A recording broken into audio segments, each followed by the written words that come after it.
ಪಾಠ ಹೇಳೋ ಶಿಕ್ಷಕ ಹೀಗಾದ್ರೆ ಮಕ್ಕಳ ಗತಿ ಏನು ಎನ್ನುವಂತ ಪ್ರಶ್ನೆ ಉದ್ಭವ ಆಗ್ತಾ ಇದೆ. ಹಾಗಾದ್ರೆ ಏನ್ ಕಾರಣ, ಏನ್ ಸ್ಟೋರಿ ಇದು? ಅಪ್ಡೇಟ್ ಲಭ್ಯವಾಗ್ತಾ ಇದೆ. ಅತಿಥಿ ಉಪನ್ಯಾಸಕಿಗೆ ಲೈಂಗಿಕ ಕಿರುಕುಳದ ಆರೋಪ ಕೇಳಿ ಬರ್ತಾ ಇದೆ. ಬೆಂಗಳೂರು ವಿಶ್ವವಿದ್ಯಾಲಯದ ಉಪನ್ಯಾಸಕಿಗೆ ಲೈಂಗಿಕ ಕಿರುಕುಳ ಕೊಟ್ಟಿದ್ದಾರೆ. ಯಾರು ಕೊಟ್ಟಿದ್ದು? ಅಲ್ಲಿರುವಂತ ಉಪನ್ಯಾಸಕ. ಜ್ಞಾನಭಾರತಿ ಪೊಲೀಸ್ ಠಾಣೆಯಲ್ಲಿ 5 ವಿರುದ್ಧ ಎಫ್ಐಆರ್ ದಾಖಲಾಗಿದೆ. 5 ಅತಿಥಿ ಉಪನ್ಯಾಸಕರ ವಿರುದ್ಧ ಈಗ ಎಫ್ಐಆರ್ ದಾಖಲಾಗಿದೆ. ಸ್ವರೂಪ್ ಕುಮಾರ್, ರಾಮಾಂಜನೇಯ, ಈ ರಾಮಾಂಜನೇಯ ಅನ್ನುವಂಥದ್ದು ಬಹಳ ಕೀಟ್ಲೆ ಕೊಟ್ಟಿದ್ದಾನಂತೆ. ರಂಗಸ್ವಾಮಿ, ಜಗನ್ನಾಥ, ಶಿವರಾಮ 5 ಅತಿಥಿ ಉಪನ್ಯಾಸಕರ ಮೇಲೆ ಈಗ ಎಫ್ಐಆರ್ ದಾಖಲಾಗಿದೆ. 5 ಶಿಕ್ಷಕರ ವಿರುದ್ಧ ಸಾಲು ಸಾಲು ಆರೋಪ ಕೇಳಿ ಬರ್ತಾ ಇದೆ. ಕೇವಲ ಲೈಂಗಿಕ ಕಿರುಕುಳ ಮಾತ್ರ ಅಲ್ಲ, ಕುಡಿದು ಮೋಜು ಮಸ್ತಿ ತೇಲಾಡ್ತಿದ್ದಾರೆ. ಕಾರು ಚಾಲನೆ ಮಾಡ್ತಾರೆ, ಕುಡಿದು ಡ್ಯಾನ್ಸ್ ಮಾಡ್ತಾರೆ. ಇವರೆಲ್ಲ ಶಿಕ್ಷಕರು ಅಥವಾ ಇನ್ಯಾರು? ಶಿಕ್ಷಕರು ಇವರಲ್ಲ, ಸಮಾಜಕ್ಕೆ ಒಂದೊಳ್ಳೆ ವಿದ್ಯಾರ್ಥಿಗಳನ್ನ ಕೊಡುವಂತಹ ಒಂದು ಗುರು. ಹೀಗಾದ್ರೆ ಹೇಗೆ? ಇಂಥ ಗುರುಗಳನ್ನ ಕಟ್ಕೊಂಡ್ರೆ ಅವನು ಬಾರ್ ಓಪನ್ ಆಗೋಕ್ಕಿಂತ ಮುಂಚೆ ಬೆಳಗ್ಗೆ 6 ಗಂಟೆಗೆ ಇರ್ತಾನೆ ಬಾರ್ ಬಾಗ್ಲಲ್ಲಿ. ಇಂಥ ಗುರು ಇವನು ಗುರುನ? ಇವನು ಕುಡಿದು ಸಾಲದೆಂಬಂತೆ ಕುಡಿದು ಬಿಟ್ಟು ಕಾರ್ ಚಾಲನೆ ಮಾಡ್ಕೊಂಡು ಹೋಗ್ತಾರೆ. ನೋಡಿ ಅಲ್ಲಿ ಯಾವ ರೀತಿಯಾಗಿ ಕುಡಿದು ಬಿಟ್ಟು ಕಾರ್ ಚಾಲನೆ ಮಾಡ್ಕೊಂಡು ಎಂಜಾಯ್ ಮಾಡ್ತಾರೆ. ಏನು ಮೋಜು ಮಸ್ತಿ ಅಪ್ಪ! ಇಷ್ಟು ಸಾಲದೆಂಬಂತೆ ಉಪನ್ಯಾಸಕಿಗೆ ಗೆಸ್ಟ್ ಲೆಕ್ಚರ್ ಅಂತ ಬರ್ತಾರಲ್ಲ, ಅವರಿಗೆ ಲೈಂಗಿಕ ಕಿರುಕುಳ ಕೊಟ್ಟಿದ್ದಾನೆ ಅನ್ನುವಂತ ಆರೋಪ. 1-2 ಈತನ ಮೇಲೆ ಇರುವಂತ ಆರೋಪ. ಇವರೆಲ್ಲರಿಗೂ ಕೂಡ ಒಂದು ಟೀಮ್. ಸ್ವರೂಪ್ ಕುಮಾರ್, ರಾಮಾಂಜನೇಯ, ರಂಗಸ್ವಾಮಿ, ಜಗನ್ನಾಥ್, ಶಿವರಾಮ್ 5 ಅತಿಥಿ ಉಪನ್ಯಾಸಕರು. ಇವರು ಅತಿಥಿ ಉಪನ್ಯಾಸಕರನ್ನೇ ಬಿಡ್ತಿಲ್ಲ ಅಂತ ಹೇಳದ್ರ ಮೇಲೆ ಇವರು ವಿದ್ಯಾರ್ಥಿಗಳಿಗೆ ಯಾವ ರೀತಿಯಾಗಿ ಟಾರ್ಚರ್ ಕೊಟ್ಟಿರಬಹುದು, ವಿದ್ಯಾರ್ಥಿಗಳಿಗೆ ಏನೆಲ್ಲ ಲೈಂಗಿಕ ಕಿರುಕುಳ ಕೊಟ್ಟಿರಬಹುದು ಎನ್ನುವಂತ ಆರೋಪ ಕೇಳಿ ಬರ್ತಾ ಇದೆ. 4 ತದ್ಗ ಬಿಟ್ರೆ ಎಲ್ಲವನ್ನೂ ಬಾಯಿ ಬಿಡ್ತಾರೆ. ಇರುತ್ತೆ ಅದಲ್ಲ, ಕೆಲವೊಂದು ಕಾಲೇಜ್ಗಳಲ್ಲಿ ಮಾರ್ಕ್ಸ್ ಜಾಸ್ತಿ ಕೊಟ್ಬಿಡ್ತೀನಿ, ನಿನ್ನ ಅಟೆಂಡೆನ್ಸ್ ಕಡಿಮೆ ಇದ್ರು ಓಕೆ, ಏನಾದ್ರೂ ಮಾಡ್ತೀನಿ, ನೀನ್ ಈ ತರ ಮಾಡು, ಸಹಕರಿಸು, ಅದು ಇದು ಅಂತ ಇದ್ದೆ. ಸಾಕಷ್ಟು ಕಾಲೇಜ್ಗಳಲ್ಲಿ ನಾವು ಕೇಳಪಟ್ಟಿದ್ವಿ. ಇದೆಲ್ಲ ಏನ್ ದೊಡ್ಡ ಹೊಸ ವಿಚಾರ ಏನಲ್ಲ. ಆದ್ರೆ ಇಂತಹ ದರಿದ್ರ ಉಪನ್ಯಾಸಕರಿಂದ ಕಲ್ತವ್ರು ಗತಿ ಏನಾಗ್ಬೇಕು ಅಂತ. ಪ್ರಜಾಪ್ರಭುತ್ವ ವ್ಯವಸ್ಥೆಯಲ್ಲಿ ಗುರುವಿಗೆ ಏನ್ ಸ್ಥಾನ ಇದೆ ರೀ? ಫಸ್ಟ್ ಸ್ಥಾನಮಾನ ಕೊಡ್ತಾ ಇರುವಂತದ್ದು ಹೆತ್ತ ತಾಯಿಗೆ, ಅದಾದ ಮೇಲೆ ನೆಕ್ಸ್ಟ್ ಬರ್ತಾ ಇರುವಂತದ್ದು ಗುರು. ಇಂಥ ಗುರುಗಳು ಹೇಗ್ ಮಾಡಿದ್ರೆ ಮಕ್ಕಳ ಪರಿಸ್ಥಿತಿ ಏನಾಗ್ಬೇಕು? ಈಗ ಇತ್ತೀಚಿನ ದಿನಮಾನಗಳಲ್ಲಿ ಇಂಥ ವಿಡಿಯೋಸ್ ಗಳನ್ನೆಲ್ಲ ನಾವು ನೋಡ್ತಾ ಇದ್ವಿ. ಇಂಥ ಸುದ್ದಿಗಳನ್ನ ಕಲಿಸುವಂತ ಶಿಕ್ಷಕರೇ ಸರಿ ಇಲ್ಲ ಅಂತ ಎಲ್ರಿಗೂ ಹೇಳ್ತಾ ಇಲ್ಲ. ಒಂದಿಷ್ಟು ಕ್ರಿಮಿಗಳು ಇರ್ತಾವೆ. ಎಲ್ಲಾ ನೀರಲ್ಲೂ ಎಲ್ಲವೂ ಕೂಡ ಒಳ್ಳೇದಿರಲ್ಲ, ಕ್ರಿಮಿಗಳು ಇದ್ದೇ ಇರ್ತಾವೆ. ಅಂತ ಕ್ರಿಮಿಗಳಲ್ಲಿ ಸೃಷ್ಟಿಯಾಗ್ಬಿಟ್ಟಿದ್ದಾವೆ. ಈ ಕಾರಣದಿಂದಲೇ ಇತ್ತೀಚಿನ ದಿನಗಳಲ್ಲಿ ಪೊಲೀಸ್ ಸ್ಟೇಷನ್ಗೆ ಹೋಗೋದು ಅಥವಾ ರೇಪು ಮರ್ಡರ್ ಮಾಡೋದು, ಸಣ್ಣ ಚಿಕ್ಕ ವಯಸ್ಸಿನ ಹುಡುಗರೆ, ಮೀಸನೆ ಬೆಳೆದಿರೋದಿಲ್ಲ ಅಂತ ಮಕ್ಕಳು ಇಂಥವ್ರಿಂದನೇ ಕಲ್ತ್ಕೊಂಡು ಹಾಳಾಗ್ಬಿಟ್ಟಿದ್ದಾವೆ. ಇಂಥವ್ರಿಂದನೇ ಲೈಂಗಿಕ ಕಿರುಕುಳ ಆಗ್ತಾ ಇದ್ರೆ ಮುಂದೇನಾಗುತ್ತೆ? ವಿದ್ಯಾರ್ಥಿ ಭವಿಷ್ಯದ ಮೇಲೆ ಯಾವ ರೀತಿಯಾಗಿ ಪರಿಣಾಮ ಬೀರುತ್ತೆ ಅನ್ನುವಂತ ಪ್ರಶ್ನೆ ಉದ್ಭವ ಆಗ್ತಾ ಇದೆ. ನೋಡಿ, ಅವನು ಮಾರಾಮರಿದು ಇಲ್ದವನು ಡ್ರೈವಿಂಗ್ ಸೀಟ್ ಅಲ್ಲಿ ಡ್ರೈವಿಂಗ್ ಮಾಡ್ತಾ ಇದ್ದಾನೆ. ಅವ್ನ್ ಯಾವ ಲೋಫರ್ ಅಂತ? ಅವನೊಬ್ಬ ಶಿಕ್ಷಕನ? ಹಾಗಾದ್ರೆ ಅವನು ಡ್ರೈವಿಂಗ್ ಸೀಟ್ ಅಲ್ಲಿ ಕೂತ್ಕೊಂಡು ಆ ರೀತಿಯಾಗಿ ಕುಡ್ಕೊಂಡು ಡ್ರೈವಿಂಗ್ ಮಾಡ್ತಾ ಇದ್ದಾನೆ. ಈಚೆ ಕಡೆ ಪಕ್ಕದಲ್ಲಿದ್ದವನು ವಿಡಿಯೋ ಮಾಡ್ಕೊಂಡು ಈ ರೀತಿಯಾಗಿ ಸ್ಕೋಪ್ ಕೊಡ್ತಾ ಇದ್ರಲ್ಲ. ಹಾಗಾದ್ರೆ ಇವರೆಲ್ಲ ಶಿಕ್ಷಕರ? ನೋಡಿದ್ರೆ ಒಬ್ಬೊಬ್ಬರನ್ನ ಗುಂಡೆಗಳ ತರ ಇದ್ದಾರೆ. ಮೂತಿ ನೋಡಿ, ಅವನು ಇವನು ಲೈಂಗಿಕ ಕಿರುಕುಳ ಕೊಟ್ಟಿದ್ದಾನೆ ಅಂತ ಆರೋಪ ಕೂಡ ಇದೆ ಇವರೆಲ್ಲರ ಮೇಲೂ ಇದೆ.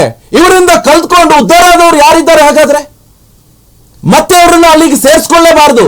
ಇಲ್ಲಿ ಮ್ಯಾನೇಜ್ಮೆಂಟ್ ಇದೆ ಅಲ್ವಾ, ಅದೆಲ್ಲ ನೋಡಲ್ವಾ? ಹಾಗಾದ್ರೆ ಇವ್ರನ್ನೆಲ್ಲ ಕರ್ಸ್ಕೋಬೇಕಾದ್ರೆ ಮ್ಯಾನೇಜ್ಮೆಂಟ್ ಇದೆ ಅಲ್ವಾ? ಇವ್ರನ್ನೆಲ್ಲ ಉಪನ್ಯಾಸಕರಾಗಿ ಕರ್ಕೋಬೇಕಾದ್ರೆ ಏನು ಎತ್ತ ಪೂರ್ವಪರ ಇವ್ರದ್ದು ಏನು ಹಿನ್ನೆಲೆ, ಬೇರೆ ಎಲ್ಲ ಅದೇ ಮಾಡ್ಕೊಂಡಿರ್ತಾರೆ. ಅಲ್ಲಿಂದ ಒದ್ದು ಓಡಿಸ್ತಾರೆ, ಆಮೇಲೆ ಇಲ್ಲಿ ಬಂದು ಸೇರ್ಕೊಂತಾರೆ, ಇಲ್ಲಿ ಬಂದು ಅದೇ ಪ್ರವೃತ್ತಿಯನ್ನ ಮುಂದುವರಿಸ್ಕೊಂಡು ಹೋಗ್ತಾರೆ. ನೋಡಿ ಅವ್ನ ಮೂತಿ ನೋಡಿ, ಏನ್ ಕುಡ್ಕೊಂಡು ಏನ್ರಿ ಈ ರೀತಿಯಾಗಿ ಶಿಕ್ಷಕ? ಏನು ಮಕ್ಕಳ ಕತೆ ಏನು? ಮಕ್ಕಳ ಮೇಲೆ ಯಾವ ರೀತಿಯಾಗಿ ಪರಿಣಾಮ ಬೀರುತ್ತೆ ಅಂತ ನೋಡಿ. ಅಲ್ಲಿ ಕುಡಿತಾ ಇರುವಂತ ದೃಶ್ಯ. ಮದ್ಯಪಾನ ಆರೋಗ್ಯಕ್ಕೆ ಹಾನಿಕರ ನಾವು ತೋರಿಸ್ತಾ ಇದ್ವಿ. ಯಾಕಂತ ಹೇಳಿದ್ರೆ ಪೋಷಕರು ಎಚ್ಚೆತ್ಕೊಳ್ಬೇಕು. ನಾವು ಯಾವ ಕಾಲೇಜಿಗೆ ಸೇರಿಸ್ತಾ ಇದ್ವಿ ತಮ್ಮ ಮಕ್ಕಳನ್ನ, ಇಂಥ ಕಾಲೇಜ್ಗಳಿಗೆ ಹೋದ್ರೆ ಗತಿಯೇನು? ಇಂಥ ಉಪನ್ಯಾಸಕರು ಇರುವಂತ ಕಾಲೇಜ್ಗಳು ಹೋದ್ರೆ ಏನ್ ಗತಿ ಮುಂದೆ? ನಮ್ಮ ಮಕ್ಕಳ ಭವಿಷ್ಯ ಏನಾಗ್ಬೇಕು ಅಂತ, ಏನಾಗ್ಬೇಕು ಇಂಥವ್ರಿಂದ ಕಲ್ತು? ಇಂಥವ್ರು ಏನ್ ಹೇಳ್ಕೊಡ್ತಾರೆ ಹಾಗಾದ್ರೆ? ಏನ್ ಕೆಲಸ ಏನಿದೆ ಇವರಿಗೆ? ಕುಡಿತಾರಪ್ಪ, ಎಲ್ರು ಕುಡಿತಾರೆ ನೀಟಾಗಿ ಮನೆಯಲ್ಲೋ ಅಥವಾ ಏನೋ ಬಾರ್ಗಿರೋ ಪಾರ್ಟಿ ಮಾಡ್ಕೊಂಡು. ಅದಕ್ಕೆ ನಾವೇನು ಅಭ್ಯಂತರ ಮಾಡ್ತಾ ಇಲ್ಲ. ಎಲ್ರಿಗೂ ಅವರದ್ದೇ ಆದಂತಹ ಹಕ್ಕಿದೆ, ಕುಡ್ಕೊಂಡು ಸಾಯ್ಲಿ, ನಮ್ಗೇನು. ಮದ್ಯಪಾನ ಆರೋಗ್ಯಕ್ಕೆ ಹಾನಿಕರ, ಅರ್ಥ ಮಾಡ್ಕೊಳ್ಳೋರು ಮಾಡ್ಕೊಳ್ತಾರೆ, ಬಿಡೋರು ಬಿಡ್ತಾರೆ. ಆದ್ರೆ ಈ ರೀತಿಯಾಗಿ ರೋಡ್ ಮೇಲೆ ಡ್ರೈವಿಂಗ್ ಮಾಡ್ಕೊಂಡು ಹೋಗ್ತಾರಲ್ಲ ಕುಡ್ಕೊಂಡು, ನಾಳೆ ಯಾರಾದ್ರೂ ಅಮಾಯಕರು ಡಿಕ್ಕಿ ಹೊಡೆದು ಬಿಟ್ರೆ, ಸತ್ತೋಗ್ಬಿಟ್ರೆ, ಏನ್ ಇವನೋಗಿ ಅವ್ರ ಫ್ಯಾಮಿಲಿ ಮೇಂಟೈನ್ ಮಾಡ್ತಾರೆ? ಹಾಗಾದ್ರೆ ಏನೋ ಅವ್ನ ಕಾರಾಗ ಇನ್ಸೂರೆನ್ಸ್ ಇದ್ರೆ ಅದು ಕ್ಲೈಮ್ ಆಗ್ಬಿಡುತ್ತೆ, ಫ್ಯಾಮಿಲಿ ಮೇಂಟೈನ್ ಮಾಡಕ್ ಹೋಗ್ತಾರೆ. ಹಾಗಾದ್ರೆ ಏನೇನ್ ಇರ್ತಾರಪ್ಪ ಈ ರೀತಿ ಆದ್ರೆ ಮುಂದಿನ ಭವಿಷ್ಯ ಏನು ಅಂತ. ಹೀಗಿನವರು ಹೋಗ್ಕೊಂಡು ಯಾರಿಗೋ ಡಿಕ್ಕಿ ಹೊಡೆದ್ ಬಿಟ್ರೆ, ಏನಾದ್ರು ಆದ್ರೆ, ಆಕ್ಸಿಡೆಂಟ್ ಆದ್ರೆ, ಯಾರಿಗೋ ಹೊಡೆದು ಬಿಟ್ರೆ ಈ ರೀತಿಯಾಗಿ ಡ್ರಿಂಕ್ ಅಂಡ್ ಡ್ರೈವ್ ಎಷ್ಟು ಅಪಾಯಕಾರಿ. ಶಿಕ್ಷಕ ವೃತ್ತಿಯಲ್ಲಿರುವಂತವರೇ ಹೀಗಾದ್ರೆ ಮುಂದಿನ ಭವಿಷ್ಯದ ಮೇಲೆ ಯಾವ ರೀತಿಯಾಗಿ ಪರಿಣಾಮ ಬೀರುತ್ತೆ ಅಂತ ನೋಡಿ. ಕುಡ್ಕೊಂಡು ಡ್ರೈವ್ ಮಾಡ್ತಾ ಇರುವಂತದ್ದು. ಬಿಡಿ ಇನ್ನೊಂದು ವಿಡಿಯೋನು, ಬಿಡಿನಿ ಇನ್ನೊಂದು ಹಾಕಿ ಆ ಒಂದು ಗ್ರಾಚಾರ ಏನಾಗ್ತಿದೆ ಅಂತ ನೋಡಿ.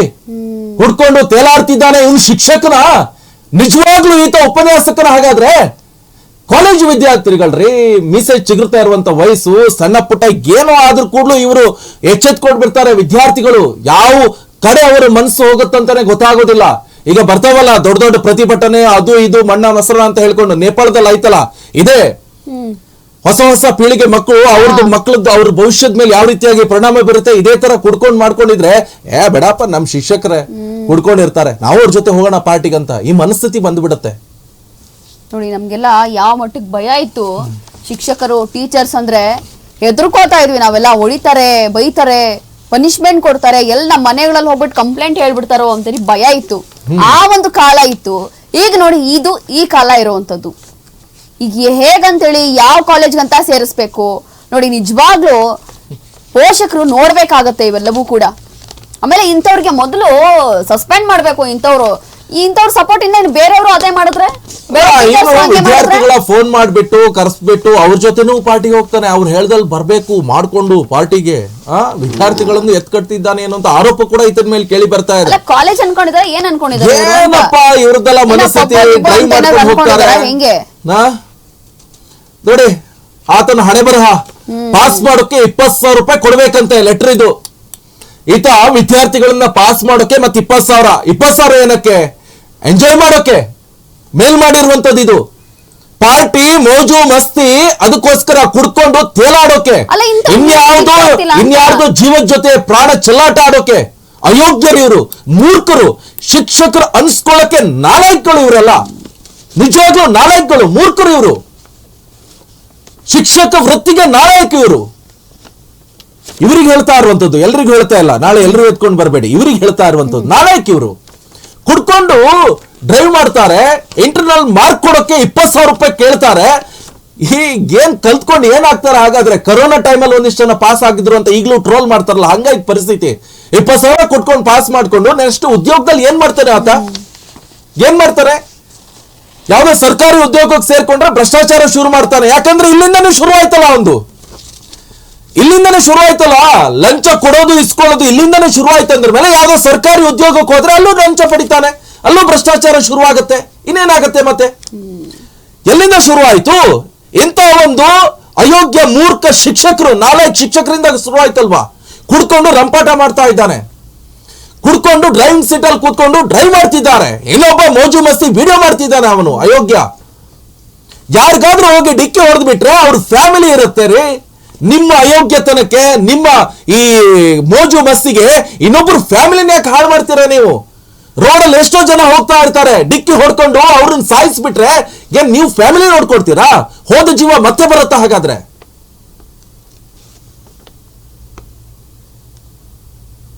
ಏನೇನಪ್ಪ ಈ ರೀತಿಯಂತ ಶಿಕ್ಷಕರು ಇರ್ತಾರ ಅಂತ ಡೌಟ್ ಹೊಡಿತಾ ಇದೆ.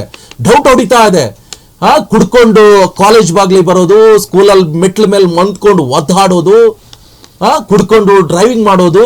ಏನಾಗ್ತಿದೆ ಹಾಗಾದ್ರೆ? ನಮ್ಮ ಸಮಾಜದ ಪರಿಸ್ಥಿತಿ ಏನಾಗ್ತಿದೆ? ಸ್ವಾತಂತ್ರ್ಯ ಸಿಕ್ತು ಅಂತ ಹೇಳ್ಕೊಂಡು ಇರೋ ಬರೋದೆಲ್ಲ ಯೂಸ್ ಮಾಡ್ಕೊಂಡು ಎಂಜಾಯ್. ಹಾಗಾದ್ರೆ ಏನ್ ಬೇಕಾದ್ರೂ ಮಾಡಿದ್ರೆ ಓಕೆ ಅಂತನಾ?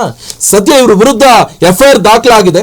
ರಾಮಾಂಜನೇಯ, ಅತಿಥಿ ಉಪನ್ಯಾಸಕ, ಸೋಷಿಯಾಲಜಿ ವಿಭಾಗ ಅಂತ, ರಾಮನಗರ PG ಸೆಂಟರ್ ಬೆಂಗಳೂರು ವಿಶ್ವವಿದ್ಯಾಲಯ. ರಂಗಸ್ವಾಮಿ, ಅತಿಥಿ ಉಪನ್ಯಾಸಕ, ಪೊಲಿಟಿಕಲ್ ವಿಭಾಗ ಬೆಂಗಳೂರು. ಈತನ ಜೊತೆ ಪೊಲಿಟಿಕಲ್ ಯಾರೆಲ್ಲ ರಾಜಕೀಯ ಶಾಸ್ತ್ರ ಅರ್ಥ ಮಾಡ್ಕೊಂಡು ಹೋಗ್ತಾರೋ ಅವರೆಲ್ಲ ರಾಜಕಾರಣಿಗಳಾದ್ರೆ ಅಯೋಗತಿ. ಸೊ ಬೆಂಗಳೂರು ಕ್ಯಾಂಪಸ್ ಜಗನ್ನಾಥ ಅತಿಥಿ ಉಪನ್ಯಾಸಕ ಎಕನಾಮಿಕ್ಸ್ ವಿಭಾಗ ರಾಮನಗರ ಕ್ಯಾಂಪಸ್, ಶಿವರಾಮ್ ಸಿಂದಗಿ ಅತಿಥಿ ಉಪನ್ಯಾಸಕ ಹಿಸ್ಟ್ರಿ ವಿಭಾಗ ರಾಮನಗರ ಕ್ಯಾಂಪಸ್. ಈಗ ಸದ್ಯ ಇವರು 5 ಮೇಲೆ FIR ದಾಖಲಾಗಿದೆ. FIR ದಾಖಲಾಗ್ತಾ ಇದ್ದಂಗೆ ಒಂದೊಂದು ವಿಡಿಯೋ ವೈರಲ್ ಆಗ್ತಾ ಇದೆ. FIR ದಾಖಲಾಗ್ತಾ ಇದ್ದಂಗೆ ಒಂದೊಂದು ವಿಡಿಯೋ ಬರ್ತಾ ಇದೆ. ಒಂದು ಕುಡ್ಕೊಂಡು ಡ್ರೈವಿಂಗ್ ಮಾಡೋದು, ಇನ್ನೊಂದು ಅಲ್ಲಿ ಡಾನ್ಸ್ ಮಾಡಿದ್ದೇನು ಬೇಜಾರಿಲ್ಲ, ಅಲ್ಲಿ ಇರುವಂತಹ ಕಾಲೇಜಿನ ವಿದ್ಯಾರ್ಥಿಗಳನ್ನು ಎತ್ಕೊಂಡು ಕುಣಿಸ್ತಾನೆ. ಯಾರು ಹಾಗಾದ್ರೆ ಅವನಿಗೆ ಪರ್ಮಿಷನ್ ಕೊಟ್ಟಿದ್ದು? ಎತ್ತು ಹಿಡ್ಕೊಂಡು ಕುಣಿತಾನೆ. ಅವ್ರು ಕಂಪ್ಲೇಂಟ್ ಮಾಡಿದ್ದಾರೆ. ಮತ್ತೆ ಸರ್ ಈ ರೀತಿಯಾಗಿ ಕಿರುಕುಳ ಕೊಡ್ತಾನೆ, ಸಹಕಾರ ಮಾಡಲಿಲ್ಲ ಅಂತ ಹೇಳಿದ್ರೆ ಇನ್ನೇನು ಮಾಡ್ತಾನೆ, ಮಾರ್ಕ್ಸ್ ಕಡಿತಗೊಳಿಸ್ತಾನೆ.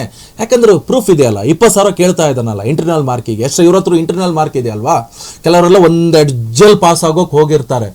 ಅದಕ್ಕೆ ಬೇಕು ಒಂದು 5 ಮಾರ್ಕು 10 ಮಾರ್ಕು ಇಂಟರ್ನಲ್ ಇವ್ರ ಹತ್ರ ಇರುತ್ತೆ. ಅದಕ್ಕೆ ಬೇಕಾದ್ರೆ ಒಂದೇ 20,000 ಕೊಡಬೇಕು, ಇಲ್ಲ ಬೇರೆದಕ್ಕೆ ಯಾವ್ದಕ್ಕಾದ್ರು ಸಹಕರಿಸಬೇಕು. ಅದೇ ಆಗ್ತಾ ಇರುವಂಥದ್ದು. ಹಾಗಾಗಿನೇ ಈಗ ನಮ್ಮ ಸಮಾಜದಲ್ಲಿ ಒಂದಿಷ್ಟು ಜನ ಪುಡಿ ರೌಡಿಗಳು ಹುಟ್ಕೊಂಡು ಬಿಟ್ಟಿದ್ದಾರೆ. ಡ್ರಿಂಕ್ಸ್ ಮಾಡ್ಕೊಂಡು ಬಾಗ್ಲಲ್ಲಿ ಮಲ್ಕೊಂಡು ಬಿಡ್ತಾರೆ. ಏನೇನಾಗತ್ತೋ ಆಗ್ಲಿ, ನೋಡೋಣ ಏನಾಗುತ್ತೆ ಅಂತ.